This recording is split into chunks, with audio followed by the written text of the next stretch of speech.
Hey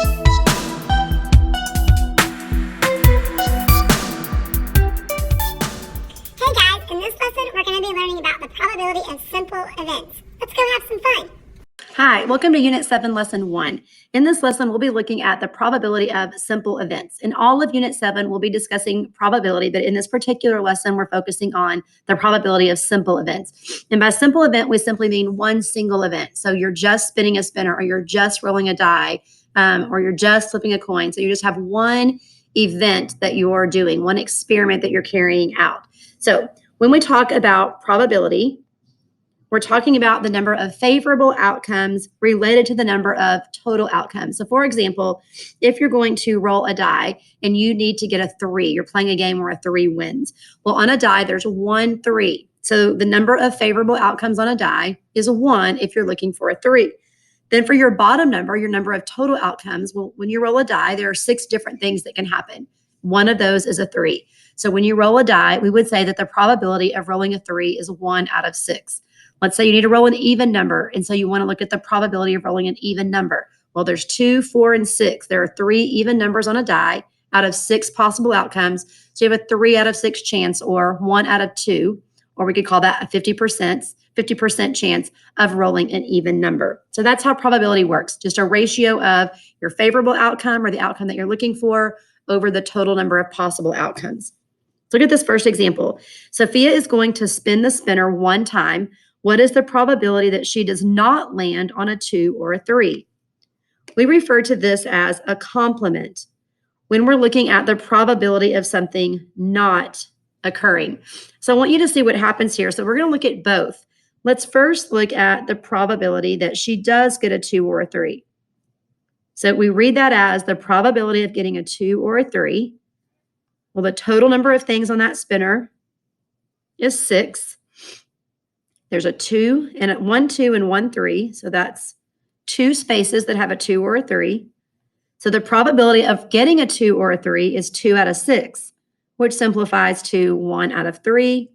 Or we could write that as a percent and say 33.33%. So now let's look at the probability of not a 2 or 3.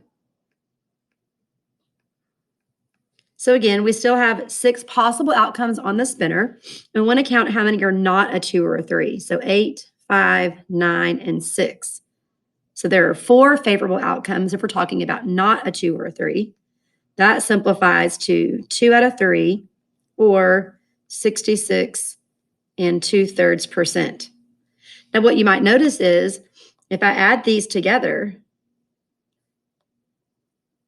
then I get 1 or 100%. So when you add the probability of an event with the probability of the complement of that event, you will always get 1 whole or 100%, because either going to happen or it's not going to happen. There's not another option. So together, that's 100% probability.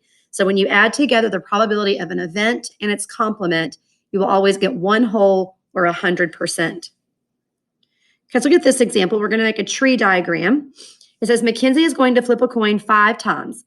Make a tree diagram of all the possible outcomes of her coin flip. So again, 5 times. So the first time she flips, she could get heads or she could get tails.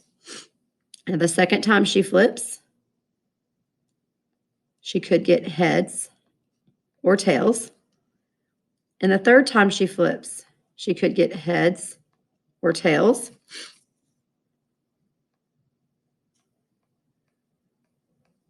And then the fourth time she flips, she could get heads or tails.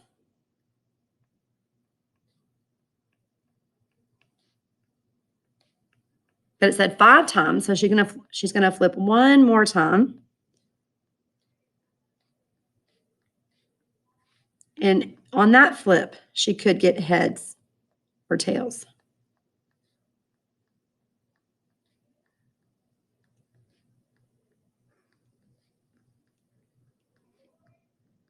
So if I want to know the total number of things that could happen just from getting heads first, I'm going to count the end of each of those branches. So 1, 2, 3, 4, 5, 6, 7, 8, 9, 10, 11, 12, 13, 14, 15, 16.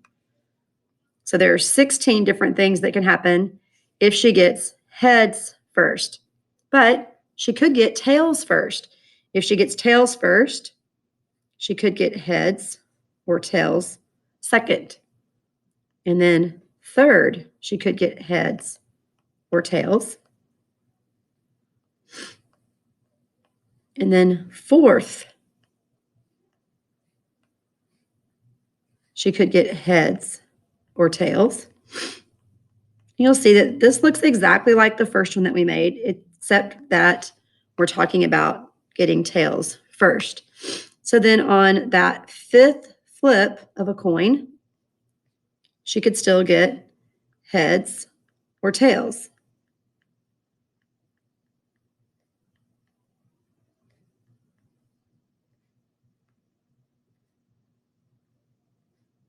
And if we count the ends of all those branches, again, we get 1, 2, 3, 4, 5, 6, 7, 8, 9, 10, 11, 12, 13, 14, 15, 16.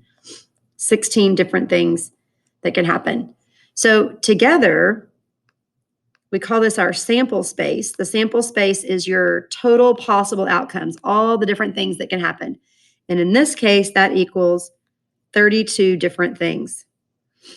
And if you wanted to know what those were, you could just follow each branch along the way in your tree diagram. So heads, heads, heads, heads, heads. That's one possibility.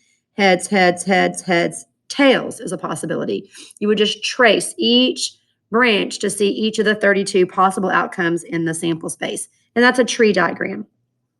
Let's look at our last one. The table below shows the numbers of survivors and deaths on the Titanic, sorted by first, second, and third class and crew. Based on the table, what is the probability of a passenger surviving if they were in first class? What is the probability if they were in third class? So here's our column about the first class. So if we want the probability of surviving in first class, our bottom number is our total number. So there were 325 total first class passengers. 203 of them survived. Now, just looking at that, I can't really tell if it can be simplified, but if I want to express that as a decimal or a percent, then I could simply do top number in, bottom number out. So 203 divided by 325. I'll have to erase a decimal and drop a 0. And then let's play with 325. And 5 times 5 is 25. 5 times 2 is 10, plus 2 is 12. 5 times 3 is 15, plus 1 is 16. Let's see if it would go in again just to make sure. 6 times 5 is 30. 6 times 2 is 12, plus 3 is 15. 6 times 3 is 18, plus 1 is 19, and it did. And that was 1,950. And then we will subtract and drop a 0, and 325 will go into 800 twice. It hasn't come out evenly yet, but we can stop there and just round. If you want to see that as a percent, we can say that's about a 62% chance. So the passengers in first class had about a 62% chance of surviving. If we want to look at the probability of a passenger surviving in third class,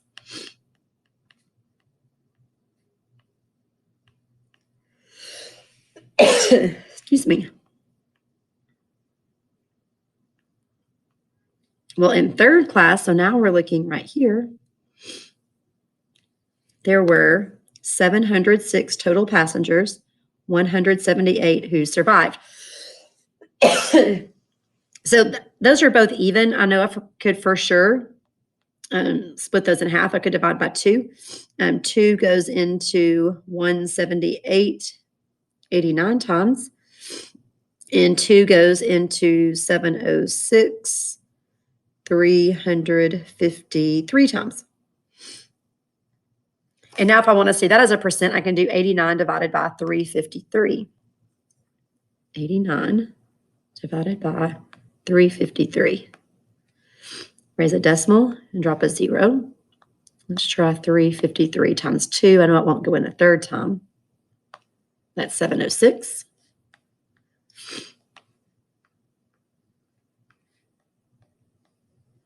and drop a 0. And now 353 into 1,840. Let's try 5. 5 times 3 is 15. 26. Okay. So it looks about to be 2,500. So I can move my decimal 2 to the right and say about 25%. So we could say this is about 25%. So the probability of a first-class passenger surviving, we could say, is 203 out of 325, or about 62%. And then the probability of a third-class passenger surviving was 89 out of 353, or about 25%. So that is it for Unit 7, Lesson 1, Simple Probability. The key here is just to remember that you need to set it up as total number on the bottom and the number of favorable outcomes, or the outcome that you're specifically looking for, on the top. And then you can simplify that fraction sometimes. And then if you want to see it as a percent, then you do just what we've done before when we turn fractions to percents, where we just divide and then move that decimal to the right. Again, that's it for probability of simple events. If you have any questions or want to see additional examples, please let me know. If you're ready for the skill check, I'm happy to open that for you. Thanks. Have a great day.